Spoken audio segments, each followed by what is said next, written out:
Alright, Shalom. Call Allah Yahweh, Ba'ashim, Yahweh Shai, Ba'ashim, Rakak Wadash.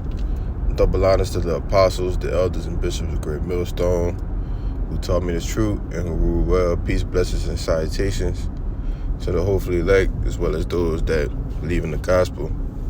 Alright, I was reading this article yesterday, and they still, which we know they will, but, I'm just saying in a sense, they are in the stage of pretty much, desensitizing the MOTB, all right?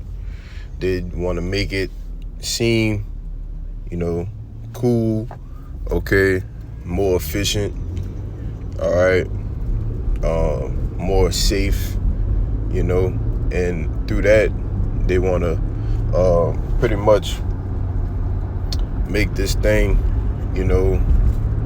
when they go mandatory with it, they're going to have a way for people to want to take it, all right? And how do you do that, all right? You orchestrate food famine, okay? I was watching a video maybe a week or so ago, and the guy was pretty much saying that if you wanted to buy food in the store, in the times to come, instead of paying an arm and a leg, man, you just, you take this chip and, food will go back to regular prices for you, but, that's here, neither that. So, let me get read this article for you, because this is Revelation 13:16, he calls it all rich and poor, free and bond, all right? So it don't matter if you rich or if you poor, this is going to be implemented mandatorily, all right? So it says, would you implant a tiny debit card chip in your hand? Forget fingerprint or facial recognition. Biometric payment is being touted as the future, all right? And it says,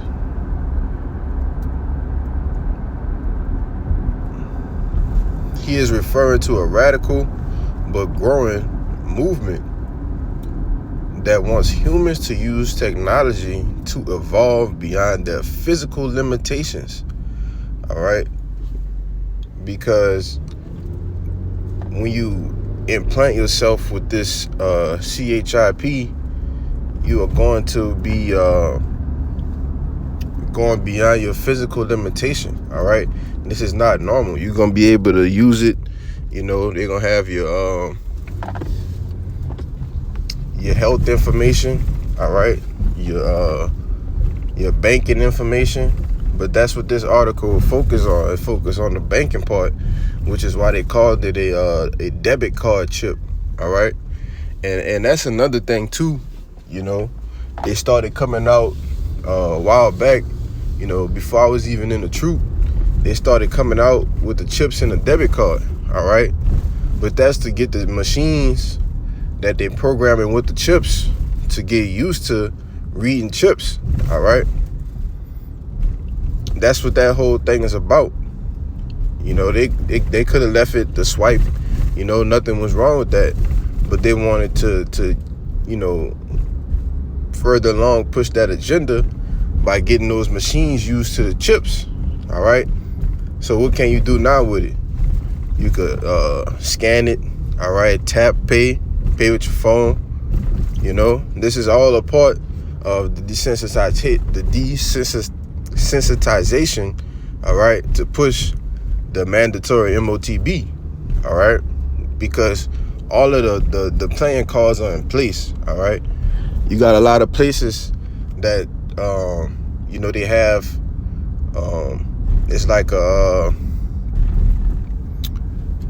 it's pretty much Apple technology, but the little system that you use to pay, all right, is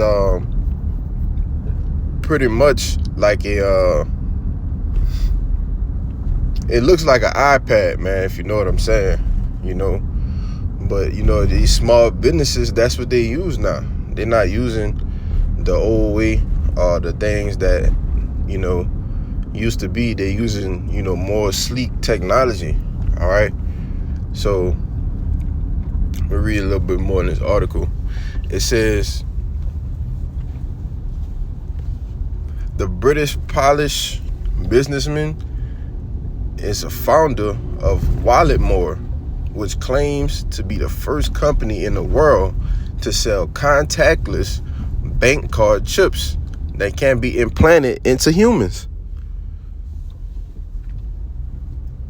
The procedure is simple, if bloody, and leaves customers with a small stitch below the wrist.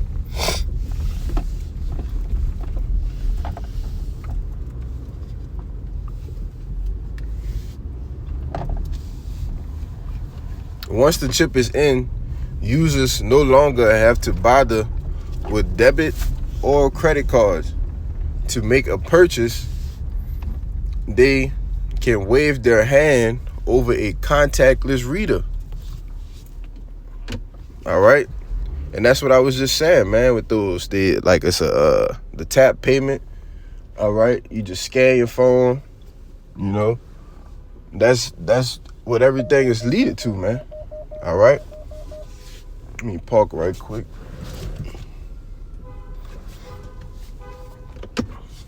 All right. It says from chip. No, I ain't stop right there. It says, it might sound like a dystopian fantasy, but Walletmore is evidence of how quickly the payment industry is progressing. From chip implants to facial recognition software on your mobile, this new technology is aiming to co-sign cash and bank cards to the history books. All right? Because we know there's going to be a cashless society, and all of these things are pretty much going to be done away with. All right? Like I said, they're going to have all the information is going to be in your chip. All right? So what you going to need, a bank card or cash for? All right? Cashless society. From chip implants to facial recognition software, your mobile. Oh, I just read that.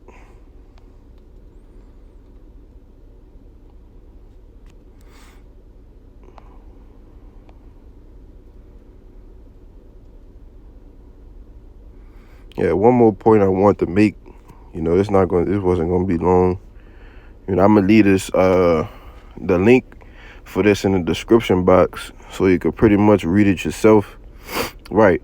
So right here it says the implant can be used to pay for a drink on a beach in Rio, a coffee in New York, a haircut in Paris, or at your local grocery store. All right, and that's gonna be the normal, man, because all of those the US dollar being a petrodollar or whatnot, all of those things are eventually gonna be done away with. All right, it's gonna be one world currency.